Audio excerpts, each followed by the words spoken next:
Here's some further evidence that the Kimono woman is indeed Tabitha and Miranda's original life. So it was the Kimono woman who originally tried to save the children and prevent the sacrifices from taking place. Um, I'll link this in the description. If you listen to traditional Japanese lullabies, such as the Takeda Lullaby, uh, you'll hear tonal and musical similarities between them, which are quite significant and telling that the violin lullaby which Jade played is a traditional Japanese lullaby. It certainly sounds quite Japanese. It's based on a scale called the Yo scale, which is a form of the pentatonic. It's a pentatonic scale, and that is uh, formed by 5 notes.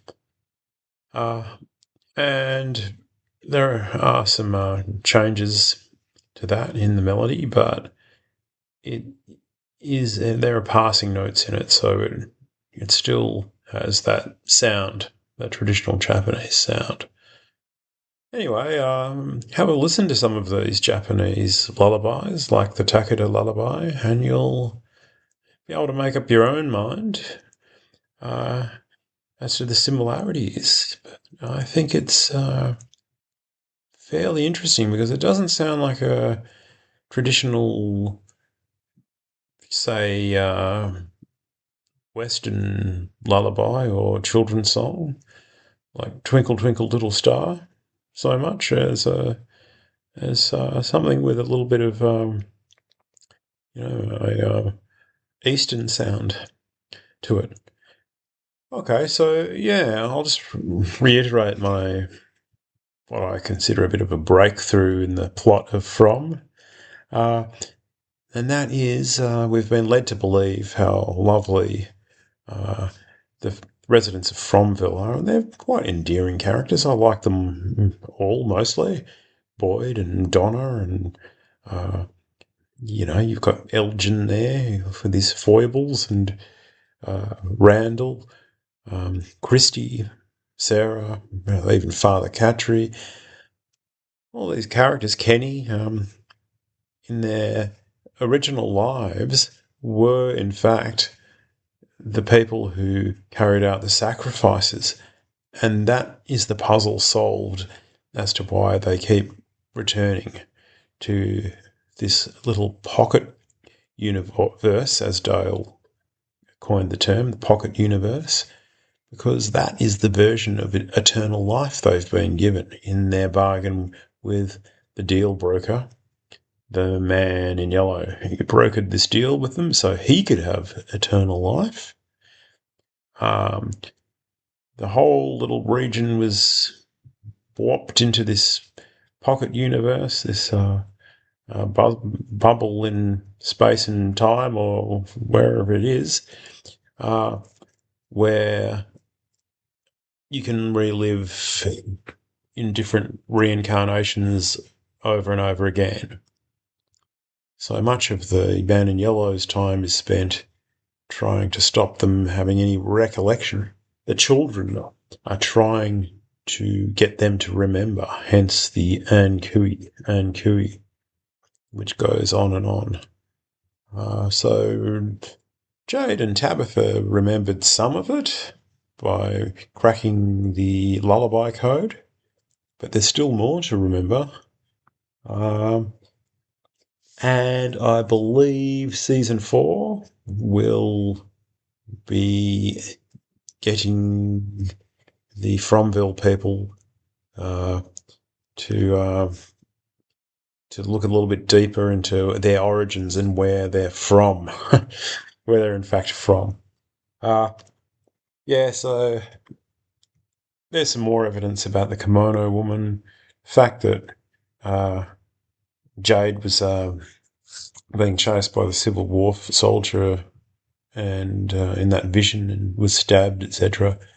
lends me to believe that in his original life, they were one of the Civil War soldiers was probably trying to kill him for trying to save the children or help uh, people in further reincarnations, whatever his further reincarnation was at the time of the Civil War, trying to help uh, the other people around him during that time, the equivalents of the Fromville residents, Boyd and Donner, etc., to remember what they'd done. And so this Civil War character um, uh, killed him in a previous existence.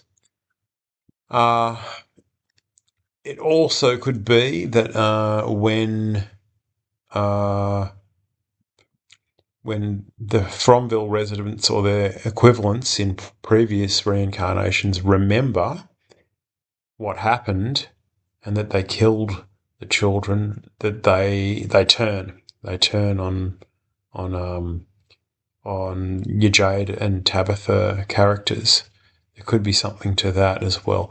And there are other theories that the Civil War soldier and those sort of monsters, the ballerina monster, uh, have been created by the man in yellow, drawing upon certain powers to prevent the mystery being solved.